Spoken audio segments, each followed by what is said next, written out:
Hello, I'm Philip Stoten. I'm here at Inside Flextronics in Columbia, South Carolina, and I'm joined by Ron Keith, who was today's keynote speaker. Ron, thanks very much for presenting today, and thanks for joining me. You're talking today about the perfect relationship between EMS and OEMs, and you were giving some good examples. First of all, just remind me of the example of the guy who got through 4 or 5 contract manufacturers. What do you think to that? So, it's interesting. I'm old enough to remember when people built their own stuff, and they had these big vertically integrated companies like Westinghouse and Rockwell and some of the places where I cut my teeth. And, there was always some frustration with manufacturing. Manufacturing was always a stepchild. But now there's this whole generation of people who've never worked in manufacturing, and especially in Silicon Valley, where you have so much seed capital and so much innovative ideas, and no one would even think about doing their own manufacturing today. So as soon as there's any hint of a problem with one of these startups, or at least with some of these startups, well, it must be because they have the wrong manufacturing partner. So, some of these companies are very quick to pull out and go, well, manufacturing isn't perfect, or the product isn't yielding what we thought, it must be them. So they pull out and they move and they move and they move. There's a company that we've been doing some business with, and we're not really engaged with them anymore, but it's a 4-year-old company, and probably, inception to date, maybe a couple of million in revenue. And they're now departing their 4th contract manufacturer and engaging their 5th.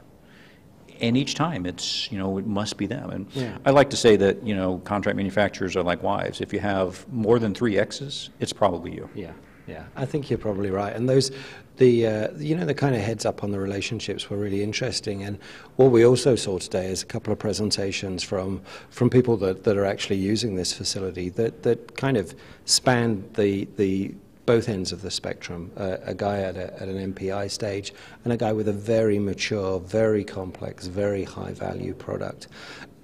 And to me, one of the key lessons that they seem to push forward that you mentioned this morning is that manage your expectations, decide why you're outsourcing, get that right at the beginning.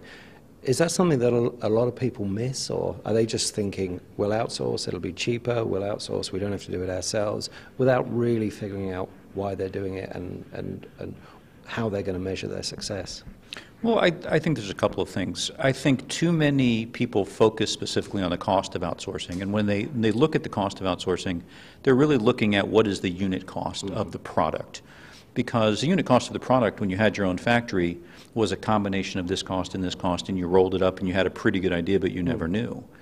Today in the outsource world, that unit cost is a number I write on a purchase order every month. I know what that number is. And so because it is so much more knowable than once it was, I think there's a lot of focus on that. But I think outsourcing is like any trend. There may be a time when it goes a little bit too far and people outsource things that they shouldn't. My office is in Menlo Park. It's a venture capital center of the world. And so you drive them down the road and you see all these VC firms. And, if you go in there and say, I've got this idea for this, this great new product and I need $10 million, you'll probably get it. And if you say, I need an extra $3 million because I'm going to manufacture it myself, you'll probably get thrown out of town. Yeah. I mean, you just would never, even if you had conviction it was the right thing to do, you wouldn't say it because it's just not the norm anymore. So you think those trends continue to change, and do you think as a result OEMs and EMSs are learning better to manage their relationships, or do you think there's more and more dysfunctional relationships and hence more and more business for guys like you? I think the people like we saw today, like Bruce at Teradata, I think that he understands that it's a strategic relationship, and in part because he's a very seasoned guy, he's been at it a long time, and in part because what they're doing is really, really hard. And when it's really, really hard, I think people will give the EMS provider a little bit more credit. But if you have a fairly commoditized product, you kind of believe that you can move it around nilly-willy, and that you'll move it to save a nickel, even though saving that nickel might cost you 25 cents. And some of that gets lost. I had an interesting conversation with a potential client, and they were looking at doing some different things in the sourcing, and they were looking at moving some product. And it was going to save them about 3 points on the per unit cost. But we did some modeling before they made the move, and it was going to cost them about 6 points in additional freight, in carrying cost, and things like that. And I said, look, I get that the unit's going to be cheaper, but your total costs are going to go up. And after pushing this a number of times, the answer I got was, look, I'm in the materials group. I'm in procurement. I don't care what my company spends. I care what the purchase price is. That's how I get bonused. Okay. So the rest of that is just for someone else to worry about. Yeah.